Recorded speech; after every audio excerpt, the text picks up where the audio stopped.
एक बात और आप समझ लें, जीवन में पूजा पाठ तभी सफल होता है जब आपके जीवन में सदाचार होता है। सदाचार का बड़ा महत्व है, इसलिए अपने आचरण को पवित्र करें। हमारे भारतीय सनातन सद्ग्रंथ, सनातन शास्त्र निरंतर हमें इस बात के लिए प्रेरित करते रहते हैं और बताते रहते हैं। अब यहां से रुद्र संहिता में शिव पुराण की कथा प्रवेश कर रही है। यहां भी प्रथम अध्याय में श्री वेदव्यासी महाराज ने एक सुंदर मंगलाचरण किया। विश्वोद्भव स्थिति लयादिषु हेतुमेकं गौरीपतिं विदित तत्त्वमनंत कीर्तिं मायाश्रयं विगत मायमचिन्त्य रूपं बोधस्वरूपममलं हि शिवं नमामि। जो बोध स्वरूप हैं, जो निर्विकार हैं, हम उस भगवान शिव को प्रणाम करते हैं। ध्यान से समझना, भगवान शिव कैसे हैं, यह बात बारंबार आती है कि विश्व की उत्पत्ति भी भगवान से ही, भगवान के द्वारा ही की जाती है। विश्व का पालन भी भगवान ही करते हैं और विश्व का संहार भी भगवान ही करते हैं। ये जितना भी दृश्यमान जगत है, इस जगत को उत्पन्न भगवान ने ही किया है। इसका पालन भी भगवान ही करते हैं, इसका पालन भी भगवान ही करते हैं। अच्छा आप बताओ, आप जब मां के पेट में थे तो आपको भोजन कौन देता था? आप जब मां के पेट में थे तो आप जिंदा कैसे थे? वहां कौन आपका पालन करता था? भगवान ही करते थे। किसी ने एक बार पूछा कि क्या भगवान सच में दूध के समुद्र में रहते हैं? हमने सुना है कि भगवान विष्णु दूध के समुद्र में रहते हैं। हमने कहा एक बात बताओ, तुम्हारे घर में एक बालक हो जाए तो कितने लीटर दूध की जरूरत पड़ती है? 2 लीटर तो लेते ही होंगे। तो घर में एक बालक के पालन पोषण के लिए आप 2 लीटर दूध लेते हो, तो जो सारे जगत का पालन करता है वह दूध के समुद्र में नहीं रहेगा तो कहां रहेगा? उसको तो रहना ही पड़ेगा। अच्छा देखो उसकी व्यवस्था कितनी अच्छी है।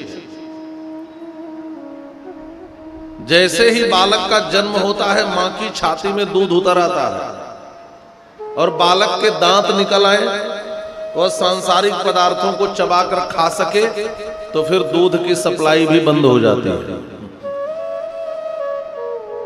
ये भगवान की व्यवस्था है। भगवान के कर्मचारी भी समय से काम करते हैं। आपने कभी सुना कि आज सूरज थोड़ा देर से निकले? आपने ऐसा कभी सुना? क्या सूरज 1 घंटे बाद निकले? है ना? ऐसा नहीं होता। भगवान के कर्मचारी भी समय से काम करते हैं। इसका मतलब पालन परमात्मा ही करते हैं और संहार भी भगवान ही करते हैं। यदि भगवान संहार न करे तो नव सृजन नहीं होगा। अच्छा आप कल्पना करो कि कोई मरे ही ना तो क्या होगा? आपके परदादा भी आपके घर में पड़े होते, परदादा के परदादा भी आपके यहां पड़े होते, तो आपके घर में आज रहने की जगह मिलती? आप विचार करो, दुनिया की पूरी आबादी 7 अरब है, किसी के यहां किसी का शरीर ही नष्ट न हो तो क्या होता? खाने को मिलता? अच्छा एक बात बताओ, 100 वर्ष के बाद कान से सुनाई देना बंद, आंख से दिखाई देना बंद, नाक से नाला बहने लगे, शरीर जर्जर हो जाए, तो ऐसे शरीर को आप रखकर करेंगे भी क्या? मृत्यु भी भगवान की एक कृपा ही है, इसको गहराई से समझना। जो मृत्यु के रहस्य को नहीं जानते वही मृत्यु से डरते हैं। मरना कोई डरने वाली वस्तु नहीं है। कबीर साहब कहते हैं, जग जिसको मरना कहे मेरो मन आनंद, कब मरी हो कब पाई हो पूर्ण परमानंद। दुनिया की दृष्टि में जो मरना है वह मेरे लिए तो अपने मालिक से मिलना है। बिना मरे मालिक से मिलूंगा कैसे? और मुझे मेरे प्रियतम से, मेरे मालिक से, मेरे प्रेमास्पद से, मेरे प्रभु से मिलाएगा कौन? का यह जो मृत्यु है ना, यही हमारे परमात्मा से हमें मिलाने के लिए आती है। यदि मृत्यु न हो तो हम अपने परमात्मा से मिलेंगे भी कैसे? संहार भी भगवान की कृपा ही है। अच्छा आप इसको ऐसे भी समझो कि कोई किसान खेत में बीज बोता है। बीज कौन बोता है? किसान। फसल कौन बोता है? किसान। और फसल की देखरेख कौन करता है? बोलो बोलो, किसान।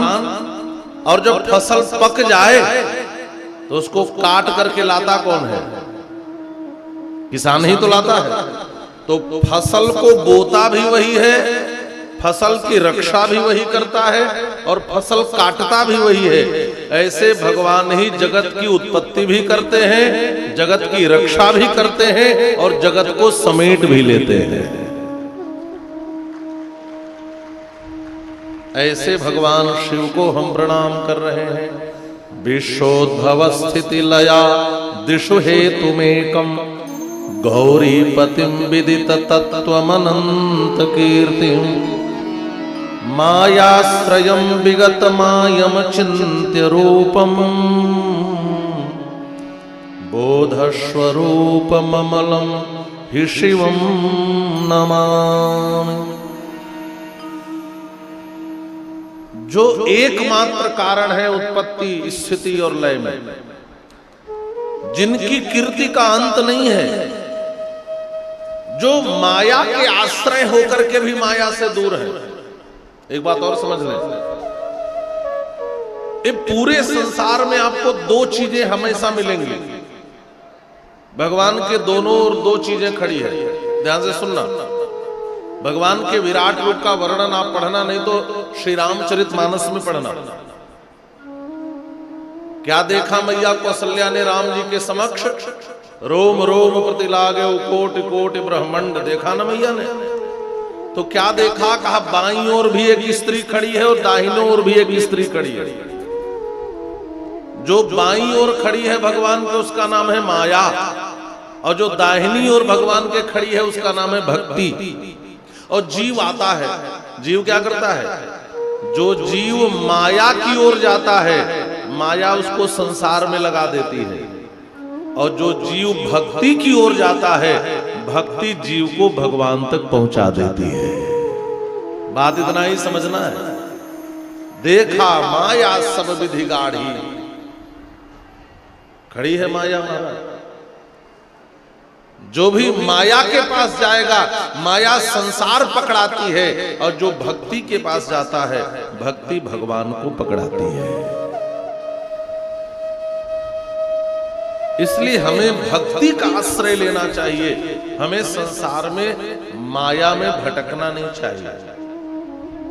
अच्छा माया कहते किसको है? माया है क्या? ऋतेर्थम यद प्रतीयेत न प्रतीयेत चात्मनि, यद विद्या दात्मनो मायाम यथा भासो यथा तमः। जो दिखता है वह होता नहीं है, और जो होता है वह दिखता नहीं है। इसी को कहते हैं माया। मां माने नहीं, या माने जो है वह दिखे ना, और जो दिखे वह हो नहीं, यही माया है। अच्छा जो लोग थोड़ा सा विज्ञान भी पढ़े वो जानते हैं, किसी वस्तु की असलियत को जानना है तो उसे नष्ट करो। बर्फ क्या है जानना है, नष्ट करो तो क्या बन जाएगा? पानी। ठीक है। वैसे एक बात बताओ, हम इसको टेंट कर रहे हैं, इसको लाइट माइक या जो भी दृश्यमान जगत है, लेकिन इसको नष्ट कर दो तो क्या बनेगा? बोलो, सब मिट्टी बन जाएगा कि नहीं? ये जो लोहा दिखाई दे रहा ना, ये भी मूर्छा खा के सड़ता है, फिर मिट्टी बन जाता है हमारा। तो ये है तो सब मिट्टी, ये है मिट्टी, लेकिन दिखाई क्या दे रहा है? अलग अलग रूपों में, अलग अलग नामों के साथ। वस्तुतः यह नाम और रूप, यह जो दिखाई दे रहा है ना, यह है सब मिट्टी, लेकिन अलग अलग रूपों में दिखाई दे रहा है। तो जो है वह दिखता नहीं है, और जो दिखता है वह होता नहीं है। इसी को कहते हैं माया। और यह माया के आश्रय भगवान ही है। माया भी भगवान में के पास ही रहती है, लेकिन बस माया को पकड़ोगे तो संसार में लगा देगी, और जो माया के आश्रय हैं उनको पकड़ लो तो इस माया से बच जाओगे। और यह बोध कैसे होगा? क्या उस बोध स्वरूप भगवान शिव का चिंतन करो। मायाश्रयम विगत मायम चिंत्य रूपम बोध स्वरूप ममलम हि शिवम नमामि। बोलिए भगवान भोलेनाथ की जय हो।